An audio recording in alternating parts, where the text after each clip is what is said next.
So as we begin this morning, I need to say right away, maybe in the continuing spirit of needing a little of your sympathy for me, I need to say that it wasn't exactly my most graceful pastoral moment. But you need to keep in mind, in my own defense, I promise, I was just following the rules. You see, earlier this summer, I led a staff retreat for our sister church, First Unitarian. There's a number of new staff up there, and so we pulled them all together for a staff retreat, and I asked Sheila, our director of religious education, to lead us in a special worship service. And I gave her specific instructions. I asked her to do something that would help all of us, all these new staff, get to know each other.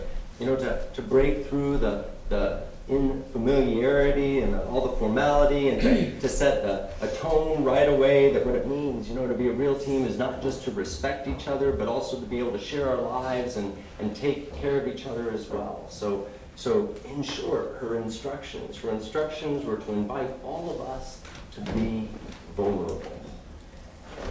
She actually did it. All right? She actually did it. She took this seriously. And so right away, you know, she started off with a quote that I think knocked all of us a little bit of balance, which was good. It was a quote from the Buddha, which read, the only real failure in life is to not take your truth to its end or not begin. I love that. The only real failure in life is to not take your truth to its end or not even begin. Now, Sheila read that, I could see, I have to admit, a few of us getting nervous and looking at the door, thinking if there's a way we could actually escape this sharing. And just to make things clear, Sheila stressed right away for all of us that what the Buddha, right? She stressed that what the Buddha was talking about was not, right, the truths we believe, but actually the truths that we are. She said that was the distinction, not the truths we believe, but the truths we are, the truths, she said, that are all too often, right, buried very deep down inside, that speak to our essence, right, our essence, our deepest longings, and sometimes even our deepest fears. These truths, Sheila said, these truths are ones that we often don't admit out loud and thus have a hard time, right, holding on to ourselves because frankly we've not, she said, not asked anyone to hold on to them or hold us accountable for living them out. And so, Sheila said, this exercise was about being, you know, not only vulnerable enough to share our deepest truths, but also about being vulnerable enough to ask others to hold them for us and help us hold on to them. So this was her question. She said, so what is the deepest truth about yourself that you need help holding on to? That you need help looking at and living out? That's what Sheila asked us to share. And then, as part of the exercise, she asked the entire group to just simply echo back to each person after they'd shared. Echo back what they said as a way of reassuring them that we'd actually heard what they'd said and that we would be here to help them. And it really was this wonderful moment. Yeah, it felt a little weird and a little scary, especially since we didn't know each other. But it also, I gotta say, in that moment, felt very important, and it also felt like a great gift. And so off we went. And I should say, by the way, I got permission from all the staff of a First Unitarian to share this, so I'm not telling tales out of school. You don't have to worry about that. And off we went. The first person in the group, as we ran around the circle, said, you know, I am beautiful. I am beautiful. Followed by the rest of us responding in unison, yes, you are beautiful. Now remember, these are things, right, that are inside, she said, things that we hold inside, afraid of living out, things that we don't often tell anyone because we're not sure that we really believe them ourselves. So when you think about it that way, think about the power that is for someone to say, I am beautiful. Another person then said, I am articulate, to which the rest of the group responded, yes, you are articulate. That wasn't me, by the way.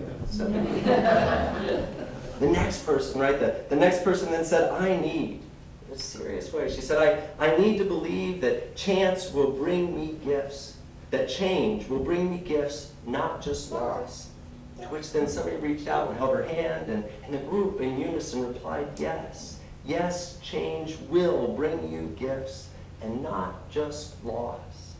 And around the circle we went, now with phrases falling easily, easily from our lips. I need to believe, said another. I need to believe that I have not run out of good ideas. Yes, you have not run out of good ideas. I won't tell you who said that one. And then the next one said, I need to know that in the midst of change, people will assume good intentions.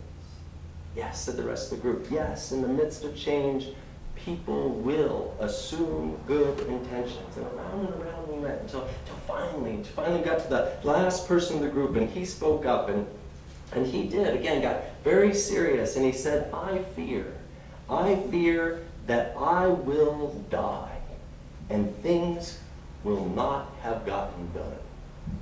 I fear that I will die, and things will not have gotten done. All of a sudden, the room felt heavy, and it was clear that our colleague and friend was overwhelmed, and so immediately the group responded in a way that I was so proud of, responded so kindly, compassionately, with this perfectly tender and reassuring, and they all said together, yes, you will be able to get things done. Now here's the thing, I should have said all the group responded but me. And I need to say here, this is where I thought I was following the rules, and I can't say I thought about it. It was more like an out-of-body experience. I swear to God. It was like something took me over, it just popped out of my mouth, and I heard myself say, yeah, you will die, and things won't get done. Not exactly my best pastoral moment, right? Luckily, at that moment, everybody laughed. It's okay to laugh. It's okay to laugh. And here's the thing. As we all sat there and laughed, I think we all laughed because there was this huge release in the room for every single one of us. My tactless, right? My unintentional tactless comment could have been received right as morbid or cynical, but the group, right? The group itself seemed to transform it into a positive truth that I think we all, every single one of us in the room, needed to hear, but hadn't necessarily known that we needed to hear. Yes, right? Yes, we will die, and all those things on our to-do list, all those things that seem all important, all those things that seem so essential to proving that we are worthy, will not have gotten done. And the unspoken part, and it'll still be okay. And it will still be okay. And the relief, I think, the relief in hearing that message points, I think, to something very significant. And also, I'm thinking this morning, very screwed up about the way many of us, not all of us by any means, but many of us in this culture are currently living.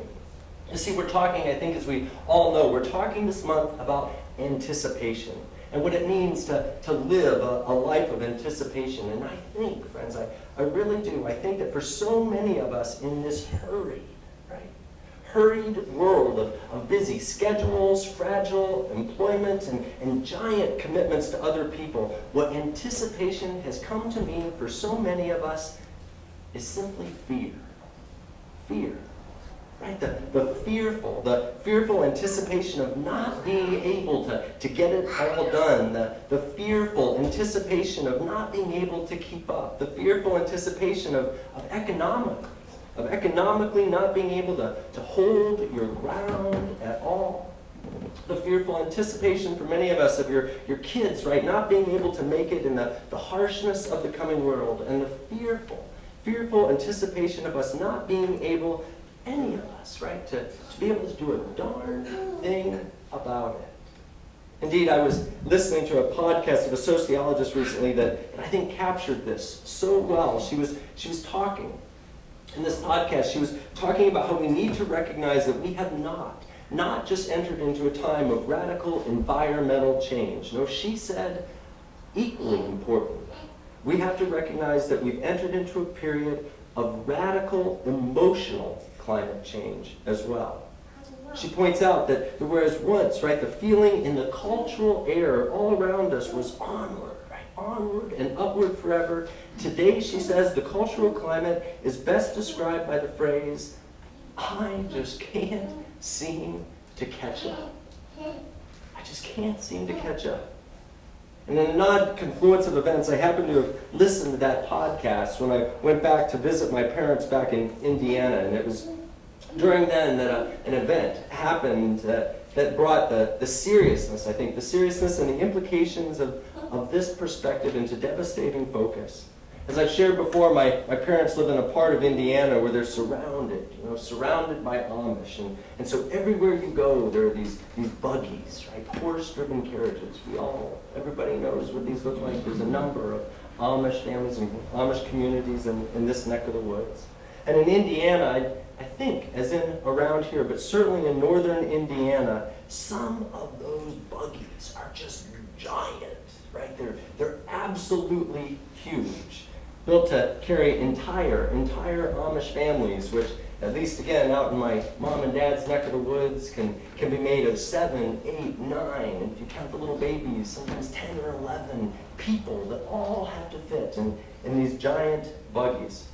And it was when I was visiting that one of those huge families and huge buggies actually pulled down the lane and came into my parents' house and their land to visit my mom and dad while I was there. My dad has made friends with them through his woodworking and also through buying animals from them. But on this day, they were just coming to lift his spirits and just bring a pie, which was strawberry rhubarb. So I was especially grateful for the visit. So grateful, right, that on the way out, I walked them out to say goodbye and to say how much the friendship had meant to my parents and to say thanks for the pie. And as I watched them, watched them all pile back into this giant buggy, what struck me most was that giant buggy was hitched to just one single horse. Just one horse was hitched to it. Now, the horse was big, no doubt about it, but it still looked completely oversized by that buggy. And so I just simply asked, out of curiosity, I asked the father of that family, how exactly does this work, How is it that this one horse has the strength, to pull that entire load? And you get that. The father smiled with a little bit of even a sly grin. He smiled and he said, the secret, he said, the secret was not in the horse's strength as much as it was in the smooth and well-oiled bearings of the buggy's wheels. You see, he said. He said, the horse really only needs to get the buggy rolling just a little bit, and then after that, the weight of the buggy starts to propel itself. And so what keeps the horse running so fast and hard is not his desire to get where he's going, the farmer said, but mostly his desire to not get run over by the buggy. He said, that horse doesn't know where it's going. He just knows what he's trying to get away from. Friends, I don't know about you, but that image, I was laughing too, but it also, at the same time, that image hit me like just a ton of bricks. My first reaction was of course to feel the sympathy and defensiveness for the horse, but without meaning at all to minimize the horse's predicament. I've got to say, I think we all can identify with this, that my dominant feeling right away was also suddenly to have great sympathy and defensiveness for myself and also for just so many of us. Because, right, it seems to me that running because we are afraid of getting run over is not a good way to go about life. Either for horses or for folks like us. And no matter how you cut it, running because you're afraid of getting run over, that is not, right? That is not a life of anticipation, right? That's just a life of perspiration, isn't it? Just sweat and fear and maybe even lostness. And here's where I need to pause a minute this morning, because I don't at all today, friends. I don't want to be misunderstood. I don't want any of what I've said so far to come off as me chewing us out in any single way. You know, my intent this morning is not at all to shame us in any way or to suggest that we're somehow blind, right, or stupid to our predicament. No, in this day and age and in this culture, I think it's incredibly hard for any of us to break out of this mentality of running because we're afraid of getting run over. I mean, heaven knows, you know, in this economy, right, work-wise, if you do not work at breakneck speed or are not willing to pull oversized loads, the carriage-driving companies you work for will be more than happy to replace you with another horse that will. Yes, we all know this. And if it's not, right, the fear of economic insecurity that's driving us, you know, just to run like mad. There's also the shadow of our culture status anxiety that's just hot on our heels as well. None of us, I think, likes to admit it, but it is so hard in this culture not to be affected by, and I think infected, right? Infected by our societal belief that social success and status equals our personal worth. Another author I read recently put it this way. She said, "Making it big remains the great American dream. In our culture, there are only winners and losers, and to be a loser in America is to simply not count." Ouch. So darn right we run away from being a loser.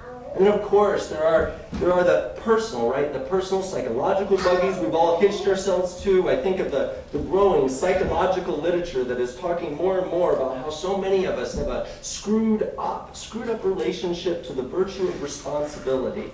As an eldest son, as the oldest boy in a family, I can speak firsthand about how much pride, right? How much pride I take in being seen as the responsible one. So if you ask me, right, if you ask me for help or say that you need something from me, I will jump right on it. Firstborns here, come on, help me out so I don't feel like I'm the only one that's pathetic this way.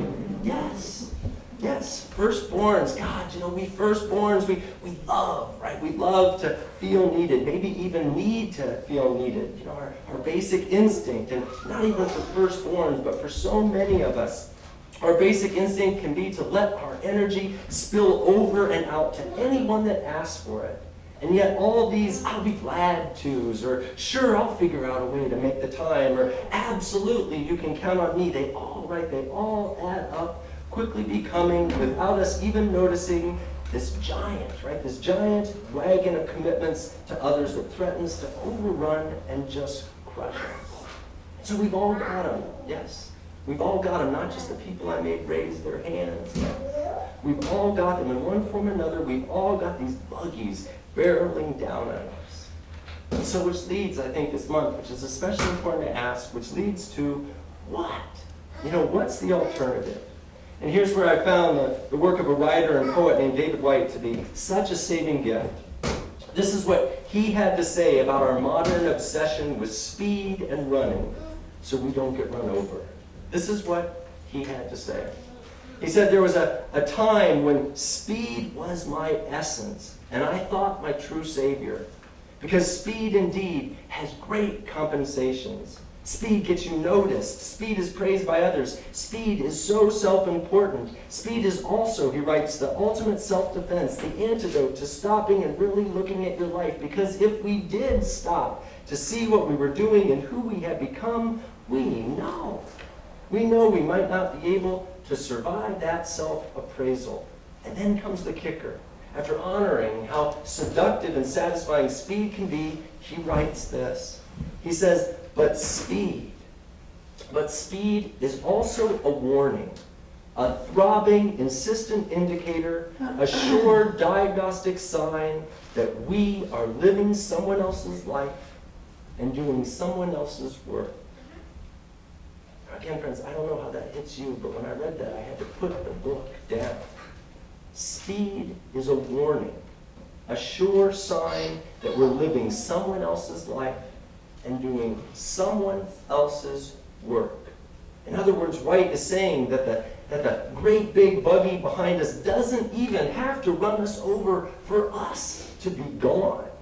When we're running, right, from what we fearfully anticipate, not running out of who we really are, we're simply not there. And this isn't just what David White wrote. This is also, by the way, the truth which he lived.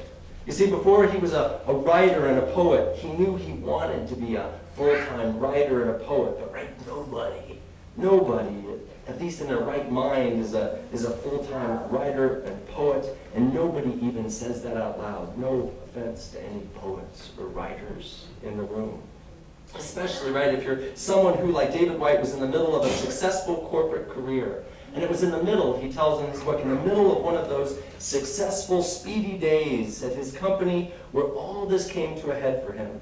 He was in the middle of closing one of those all-important business deals, running, from phone call to phone call, from fax to fax, to room, getting everything signed until he had all the deal, all put together.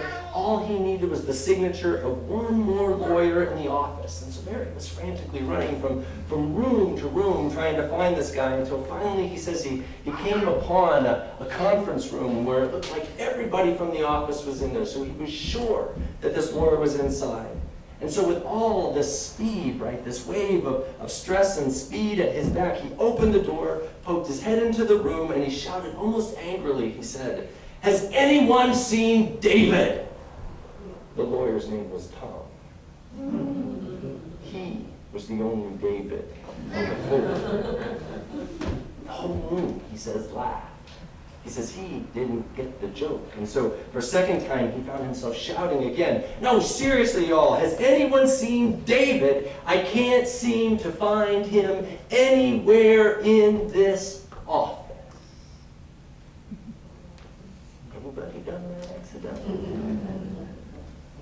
It was, of course, on the second go-around that he finally got the joke, but of course for him, it wasn't funny at all. He says he immediately took that pile of papers, gave it to his secretary, told her to finish the job, put on his jacket, walked down the hall, out the door, and went directly back to his house. And here's, friends, where the story could seem a little corny to some of us, but frankly, I think we chuckle. We chuckle at it at our own expense. You see, when David went home and walked right through that kitchen door, he saw a bottle of red wine sitting right there on the table that he put out in the morning, getting ready for a visitor who was coming that night. And right beside that bottle of red wine, right across there was a book of poetry that he'd been reading for breakfast. And so he sat down at the table. He says as he sat down at the table, across from that chair where the book sat, he suddenly found himself opening the bottle of wine and pouring out not one, but 2 glasses of wine. I'm glad to report at this point, I'll give you a little bit of advance warning. His story with the empty chair worked out a lot better than he suggested recently. Sorry, I should have. Worked out much better. So he sat across from his empty chair, right? White says that as he did that, in his mind's eye, he saw himself, albeit a very different version of himself, a version he found himself referring to as brother David.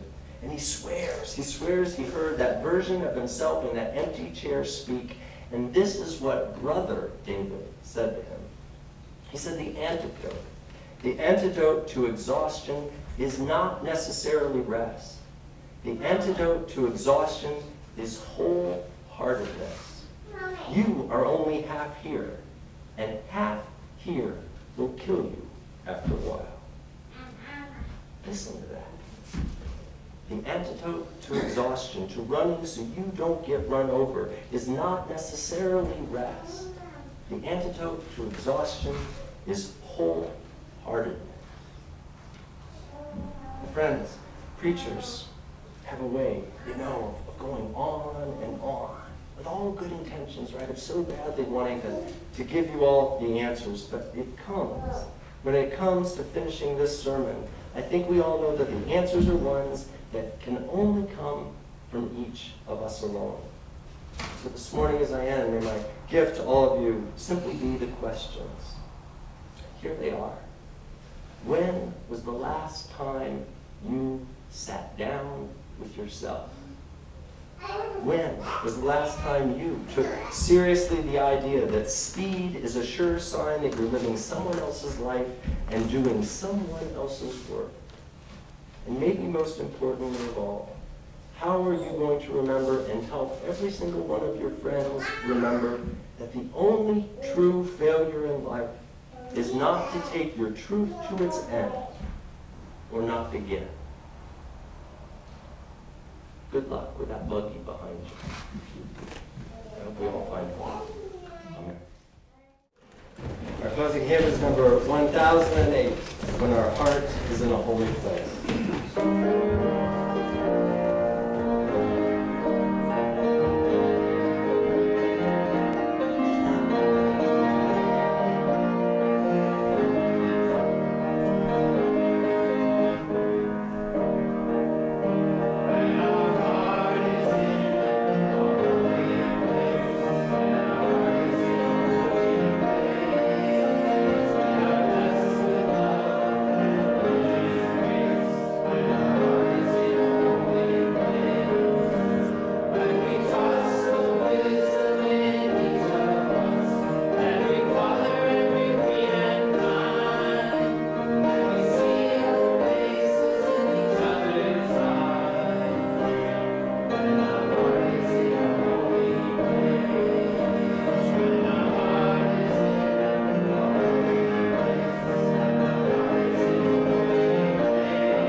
Please reach out and take the hands of the persons next to you as I read our closing words and extinguish our chalice. You know them, feel free to join with us. We extinguish this flame, but not the light of truth, the warmth of community, or the fire of commitment. These we carry in our hearts until we are together again. Go in peace, go in love.